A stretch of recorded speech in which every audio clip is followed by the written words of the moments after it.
తెలుగుదేశం సారథ్యంలో ఉన్నటువంటి ఎన్డీఏ ప్రభుత్వం అనే విషయాన్ని మేము తెలియజేస్తా ఉన్నాం. ఒకప్పుడు వ్యవసాయాన్ని కానీ రైతులను కానీ ఏం పట్టించుకున్న పరిస్థితి లేదు.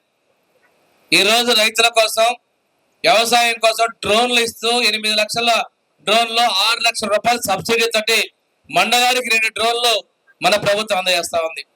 తైవాన్ స్ప్రేయర్లు పవర్ పంపులు మనకి సబ్సిడీ ఇస్తా ఉన్నారు. అంతేకాకుండా గొర్రెతట్లు ఇవన్నీ సబ్సిడీ ఇచ్చారు. 2019 ముందు మన ప్రభుత్వంలో నియోజకవర్గానికి 100 ట్రాక్టర్లు 1,50,000 రూపాయల సబ్సిడీతో ఆ రోజు రైతులతో ట్రాక్టర్లు ఇచ్చింది కూడా మన ప్రభుత్వ విషయాన్ని నేను తెలియజేస్తా ఉన్నాం. ఈ రోజు వ్యవసాయాన్ని పూర్తిగా పక్కన పట్టిన పరిస్థితుల్లో వ్యవసాయ రంగాన్ని అదేవిధంగా సహకార రంగాన్ని బలోపేతం చేస్తూ అన్నిటికీ కమిటీల్ని మన ఎన్డీఏ ప్రభుత్వం నియమించిందని మీకు తెలియజేసుకుంటూ యువగల సారథిగా లోకేష్ బాబు గారు యువగలంలో పాదయాత్ర చేస్తూ మార్కాపురం గారుగా వచ్చారు. నారాయణ రెడ్డి గారు యాక్సిడెంట్ అయ్యి వీల్ చైర్ లో కూడా తిరిగారు, తడుస్తూ తిరిగారు. ప్రతి ప్రాంతాన్ని చూశారు, ఈ ప్రాంత కష్టాలు చూశారు, ఈ ప్రాంత అభివృద్ధి కోసం కట్టుబడి ఉన్నటువంటి విషయాన్ని కూడా లోకేష్ గారు ప్రత్యేకంగా చెప్తూ ఉన్నారు.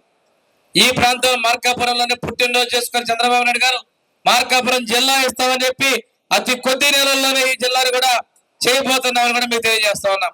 చెప్పిన మాట ప్రకారం ఇవన్నీ కూడా చేస్తామని ప్రభుత్వం ముందుకు వెళ్తా ఉంది. మీరు చూశారు, ఈ ప్రాంతాల్లో కొంచెం ఆయన పోటీ చేశాడు గిద్దలూరు నుంచి వచ్చి.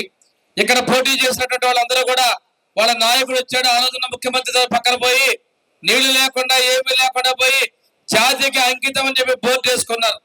ఎలక్షన్ ముందు స్టంట్ చేశారు. తీరా చూస్తే ఇప్పుడు వాళ్ళు అడుగుతున్నారు 400 కోట్లు ఎప్పుడు ఇస్తారు, ఎప్పుడు వెలుగుండా పూర్తి చేస్తారని నీ పక్కన చప్పట్లు కొట్టి ఫ్లెక్సీలో ఉన్న నీ నాయకులు ఈరోజు మాట్లాడుతూ ఉన్నారు. అంటే ప్రజలు ఎంత మోసం చేశారో ఒకసారి గుర్తుంచుకోవాలి. సిగ్గు లేకుండా మోసం గ్యారెంటీ సభలు పెడుతున్నారు. ఎవరు మోసం చేశారు? ఈ ప్రజలు మోసం చేసేది మీరు కదా. ఇక్కడ జనాల కోసం అందరూ నిరాహార దీక్షలు చేస్తుంటే నారాయణ రెడ్డితో పాటు వేదిక మీద అందరూ సంఘీభావం చేశారు. వీళ్ళని మోసం చేసేది మీరు కదా.